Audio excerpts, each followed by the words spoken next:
It was supposed to be a perfect day. The sun was shining, the venue was beautiful, and all the guests had arrived at the sprawling estate for the wedding of the year. The bride, Sophie, and the groom, Max, were beloved by everyone, and the celebration was nothing short of glamorous. As the night went on, drinks flowed, laughter filled the halls, and the live band played into the early hours of the morning. But among the crowd of familiar faces, there was someone no one recognized. He wore a simple black suit, blending into the background, never drawing attention to himself. No one knew who he was, but he seemed to know his way around the estate. At first, people assumed he was just a distant relative or an old friend of the family, forgotten in the chaos. But as the night wore on, more and more guests began to wonder, who was the man in the black suit? The first person to notice something was wrong was Emily, one of Sophie's bridesmaids. She had been chatting with an old friend near the edge of the garden when she realized her phone was missing. She excused herself to go look for it inside. Half an hour passed. Emily didn't return. Sophie, busy greeting guests, didn't notice her friend's absence at first.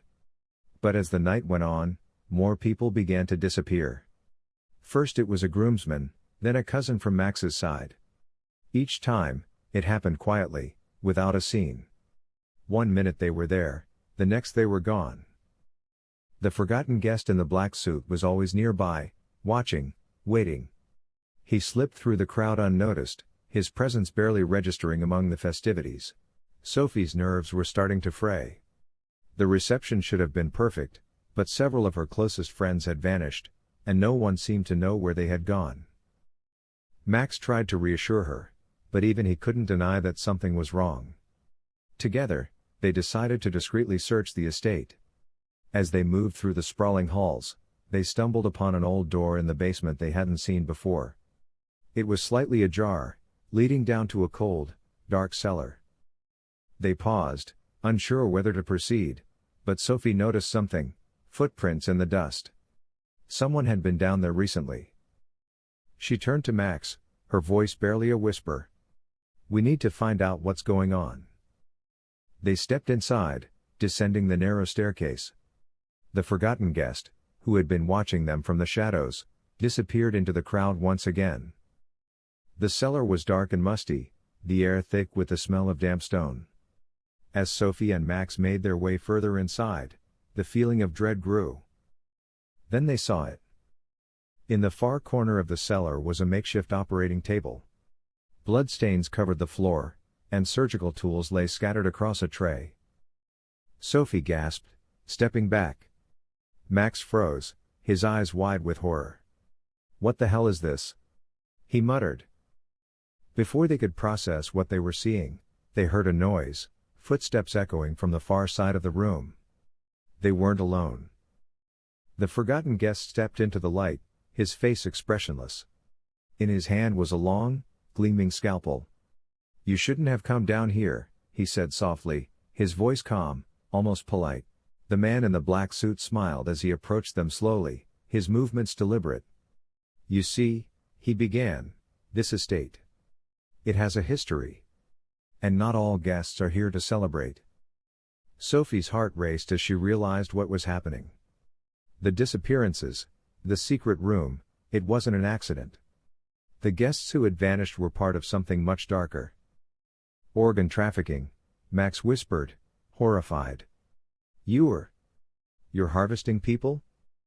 The man nodded slightly, as if discussing the weather. "We've been doing it for years. This estate is perfect, isolated, large, and easy to clean up.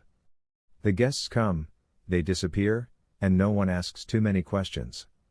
After all, a missing phone or a drunk guest wandering off into the night isn't suspicious. Until it's too late." Sophie's stomach turned. They had stumbled into a nightmare. Max lunged at the man, knocking the scalpel from his hand, but the struggle was brief.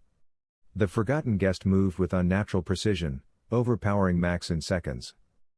Sophie screamed as the man forced Max onto the operating table, securing him with leather straps. "You were never supposed to know," the man said, his voice cold. Sophie, in a panic, looked around for anything she could use as a weapon. In a moment of desperation, she grabbed one of the surgical tools and slashed at the man's arm, giving Max just enough time to free himself. They ran, bolting through the cellar and up the stairs, the man's footsteps close behind. As they burst into the main hall, the guests continued to dance and drink, oblivious to the horror happening below. Sophie and Max didn't stop running until they were in the car, speeding away from the estate. But the memory of what they had found, the operating table, the blood, the man in the black suit, would haunt them forever. Weeks passed, and the authorities were called to investigate the disappearances at the estate. But when they arrived, there was nothing to find. The cellar had been cleaned, the operating table gone, and the forgotten guest had vanished without a trace. No one believed Sophie and Max's story. It was written off as hysteria from the wedding, a drunken misunderstanding. But Sophie knew better. She had seen the truth, and now she was living with the knowledge that the forgotten guest was still out there, waiting for his next event, his next victims. And somewhere, in the shadows, the forgotten guest smiled. After all, the best guests are the ones no one remembers.